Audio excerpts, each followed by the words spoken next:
Eclesiástico capítulos 10 al 12. Autoestima y egocentrismo. ¿Es lo mismo? ¿Son sinónimos? ¿Qué pensáis?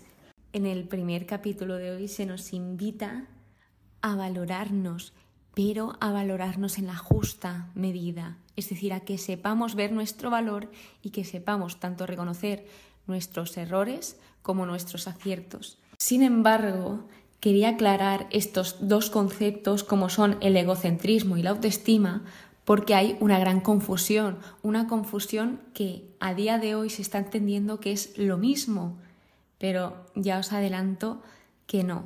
¿Y por qué?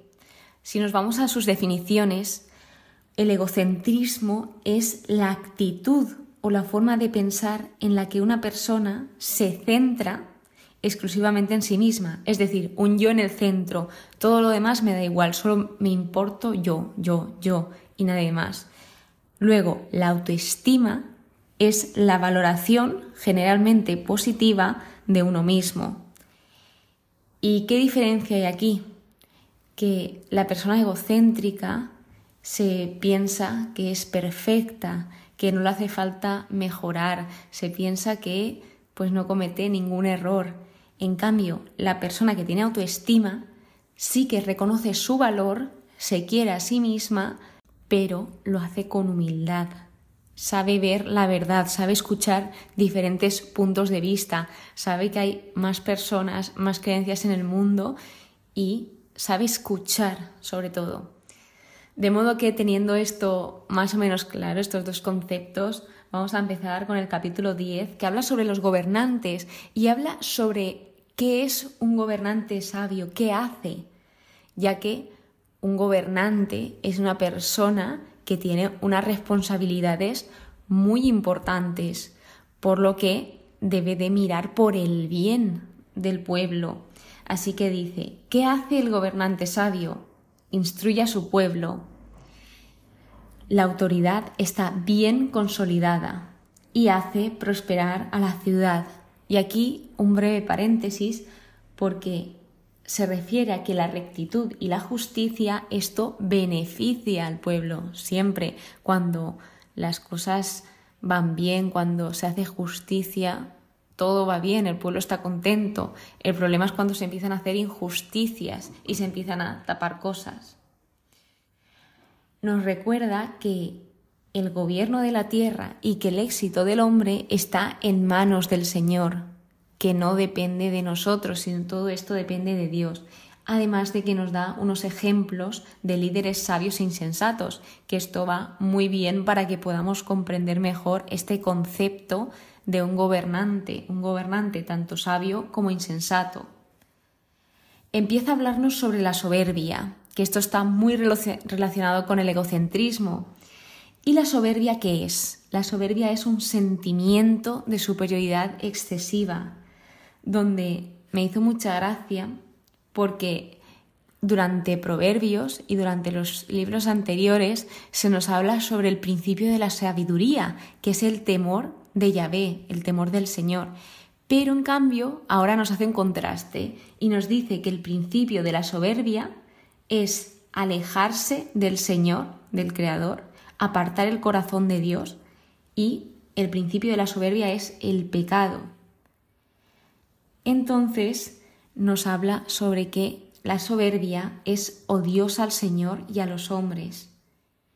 Y se nos recomienda que, sea cual sea su agravio de cualquier persona, no guardes rencor al prójimo y no actúes guiado por un arrebato de violencia. Esto es un gran consejo, porque lo primero que se nos viene cuando se hace algo mal o cuando las personas hacen daño es guardar ese rencor de por qué ha hecho esto, esta persona es malísima, no sé qué, no tiene derecho.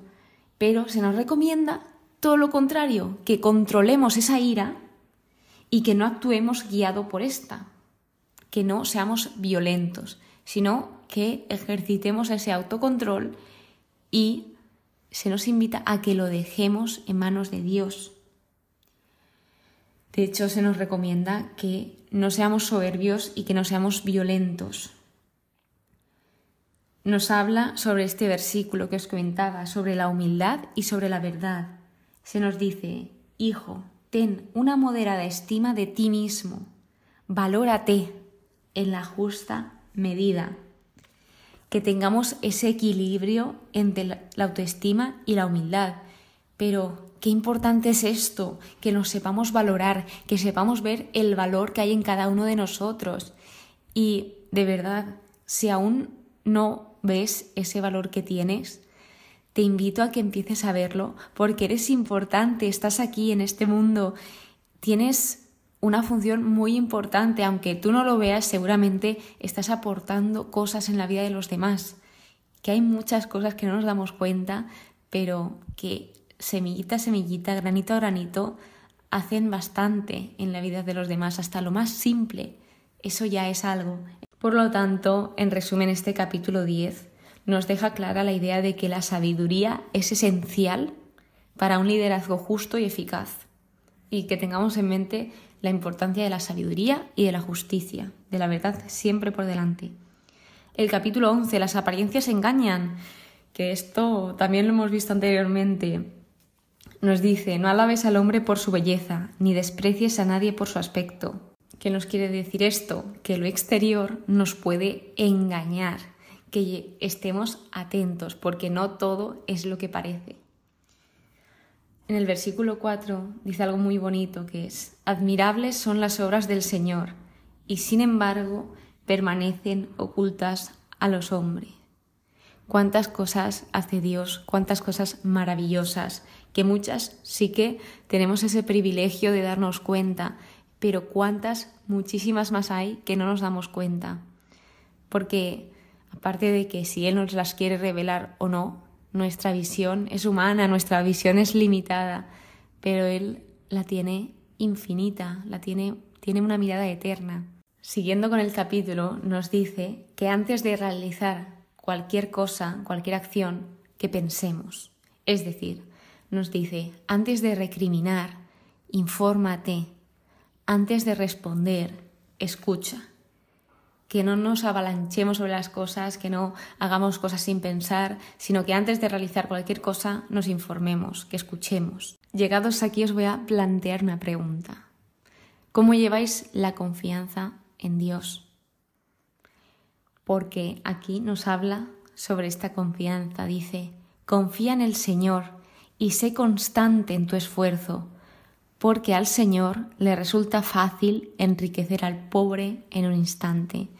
Me encantó el confía en el Señor y sé constante en tu esfuerzo, que a pesar de que muchas veces no tengamos ganas de ser constantes, de ser disciplinados, que sigamos en ello, que sigamos en ese esfuerzo, y veremos que todo esfuerzo tiene recompensa. Tarde o temprano la recompensa llega siempre.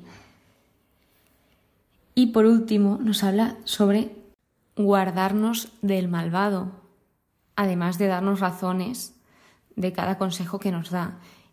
Y esto lo vemos también cuando se nos invita, se nos aconseja a guardarnos del mal, a que cuando veamos el mal, que nos retiremos, que no vayamos a quemarnos, sino que nos retiremos. Cuando veamos una llama, mejor dicho, no vayamos a tocar a ver si quema o no, sino que nos alejemos de ella, porque tarde o temprano caeremos ahí. Entonces, este capítulo destaca la humildad, la paciencia, porque confiar lleva a ser paciente, muy paciente, y sobre la justicia divina, que al final Dios hace justicia siempre porque es un Dios justo. Por último, en el capítulo 12 habla sobre los favores, que también estos trae recompensa, y sobre los verdaderos y los falsos amigos. Se destaca el tratar a los demás con bondad, ser leales en las amistades y que no nos olvidemos de actuar con justicia en todas las interacciones, en todas las acciones que realicemos. Entonces, la sabiduría y la virtud, estas dos contribuyen a las relaciones humanas que sean más saludables y significativas. Cuando en una relación, sea de lo que sea, en específico aquí habla sobre las amistades, tiene sabiduría y virtud, esto nos va a enriquecer, nos va a ayudar a crecer y a ser mejores personas.